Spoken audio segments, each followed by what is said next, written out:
ഇന്ന് BJP സംസ്ഥാന അധ്യക്ഷൻ തന്നെ പറഞ്ഞിട്ടുണ്ട്, ഒരു ഗ്രീൻ ആർമി ഇവിടെ പ്രവർത്തിക്കുന്നുണ്ട്. ഒരു MLA യുടെ നേതൃത്വത്തിൽ വീടുകൾ കയറി ഇറങ്ങി വോട്ട് പിടിക്കുന്നു എന്നൊരു ആരോപണവും ഉന്നയിച്ചിട്ടുണ്ട്. അതിന് ആരും മറുപടി പറഞ്ഞിട്ടില്ല.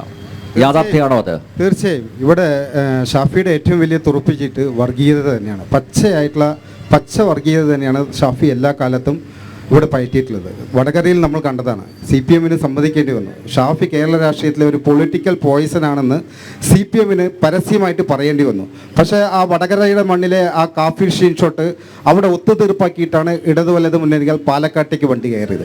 ഈ പാലക്കാടിൻ്റെ തെരഞ്ഞെടുപ്പിൽ ഒരുപാട് ഡീലുകളെ കുറിച്ച് ചർച്ച ചെയ്തപ്പോഴും ആ കാഫി സ്ക്രീൻഷോട്ടിനെ കുറിച്ച് ഇരു മുന്നണികൾ മിണ്ടുന്നില്ല.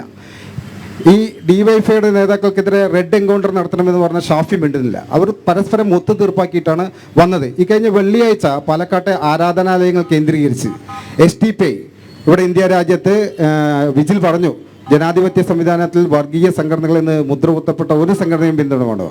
ഇന്ത്യ രാജ്യത്തെ നിയമം മൂലം നിരോധിക്കപ്പെട്ട സംഘടന പോപ്പുലർ ഫ്രണ്ട്, നിരവധി 4000-ലധികം ക്രിമിനൽ കേസുകളും കൊലപാതകങ്ങളും ഇവിടുത്തെ പൊതുപ്രവർത്തകരെ ഹിറ്റ് ലിസ്റ്റ് തയ്യാറാക്കി കൊല ചെയ്ത ഒരു സംഘടന. പാലക്കാട് വിക്ടോറിയ കോളേജിലും നാറാണത്തും, വിജിലിൻ്റെ നാടായിട്ടുള്ള നാറാണത്തും എല്ലാം ആയുധ പരിശീലനം നടത്തി കേരളത്തിൽ സമാധാന അന്തരീക്ഷം തകർത്ത പോപ്പുലർ ഫ്രണ്ട് പോലുള്ള ഒരു ഭീകര സംഘടനയുടെ രാഷ്ട്രീയ രൂപം ഇന്ന് പരസ്യമായി രാഹുൽ മാങ്കൂട്ടത്തിന് വേണ്ടി വോട്ട് പിടിക്കുകയാണ്. ലഘുലേഖ അടിച്ചുകൊണ്ട്, ഫ്ലെക്സ് ബോർഡുകൾ അടിച്ചുകൊണ്ട്, മൈക്ക് അനൗൺസ്മെൻറ്റ് ചെയ്തുകൊണ്ട്, പത്രസമ്മേളനത്തിൽ പരസ്യ പിന്തുണ പ്രഖ്യാപിച്ചുകൊണ്ട് അവർ ഇന്ന് പള്ളികൾ കേന്ദ്രീകരിച്ചുകൊണ്ട്, ആരാധനാലയങ്ങൾ കേന്ദ്രീകരിച്ചുകൊണ്ട് വോട്ട് പിടിച്ചുകൊണ്ടിരിക്കുന്നു.